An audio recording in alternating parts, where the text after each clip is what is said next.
Hello बच्चों, let's see the question. The center of mass of a system of particle is at the origin. From this we conclude that A, the number of particle on positive axis is equal to the number of particles on the negative x-axis.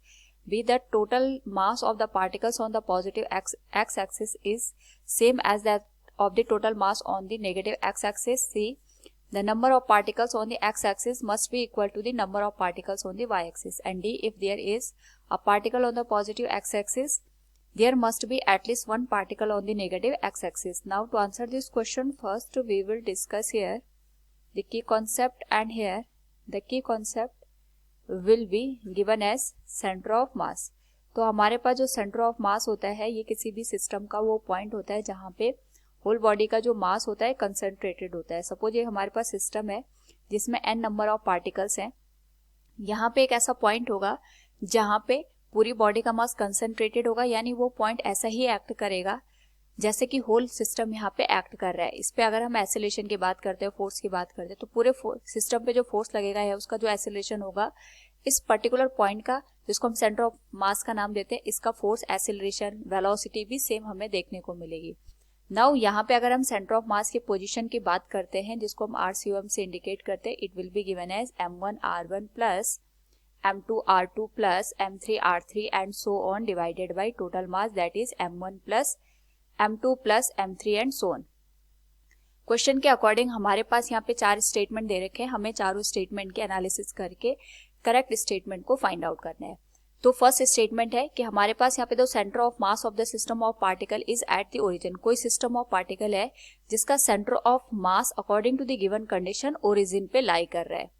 तो ये कब condition possible है हमें ये find out करना है. तो A statement है the number of particles on the positive X axis is equal to the number of particles on the negative X axis. इसको फाइंड आउट करने के लिए हम यहाँ पे जो सिस्टम है इसको इस तरीके से कंसिडर करते हैं कि हमारे पास यहाँ पे दो पार्टिकल्स हैं, एक का मास m1 है, दूसरे का मास m2 है, और यहाँ पे हमारे पास एक पॉइंट है जिसको हमने O का नाम दिया. ये जो पॉइंट है O, it is the origin, और यही जो ओरिजिन है ये हमारे पास सेंटर ऑफ मास की पोजीशन को इंडिकेट करता है. सपोज m1 से ये जो पॉइंट है ये D1 पे लाई कर रहा है और m2 से ये जो पॉइंट है ये D2 पे लाई कर रहा है.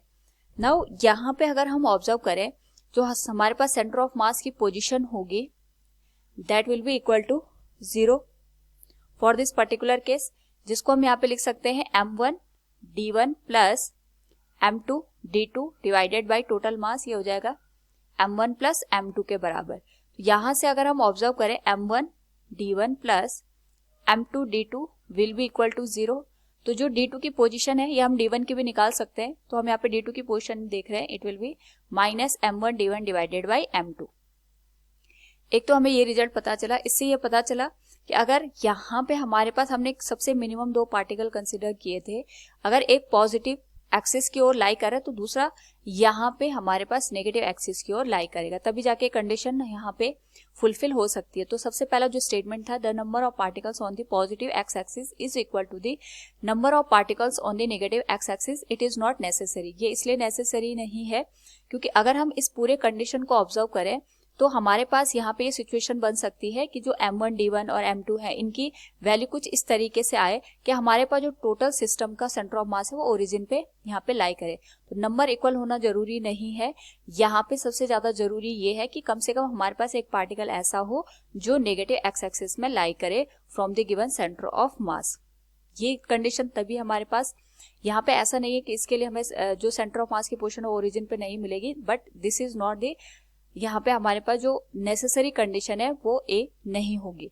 जो हमारे पास बी स्टेटमेंट है, it is the total mass of the particles on the positive X axis is same as the total mass of the negative X axis. It is also not correct one. जैसे अभी हमने यहाँ पे देखा तो m1 m2 की value different हो सकती है, तो हमारे पास जो बी स्टेटमेंट होगा ये भी इनकरेक्ट हो जाएगा. Second, third is the number of particles on the X axis must be equal to the number of particles on the Y axis. It is not necessarily correct क्योंकि X axis और Y axis का यहाँ पे हमारे पास कोई भी relation, ये जो सिमेट्रिकल हमारे पास सिस्टम ऑफ पार्टिकल्स बनता है उसके लिए कंडीशन सही हो सकती है. बट अगर हम बात करें यहाँ पे गिवन कंडीशन की, इसमें एक्स एक्सिस में कोई भी पार्टिकल लाई नहीं कर रहा था, फिर भी हमारे पास जो सेंटर ऑफ मास है वो ओरिजिन पे लाई कर सकता है। तो इस पर्टिकुलर केस में हम ये नहीं कह सकते कि वाई एक्सिस और एक्स एक्सिस में नंबर ऑफ पार्टिकल्स सेम होने चाहिए।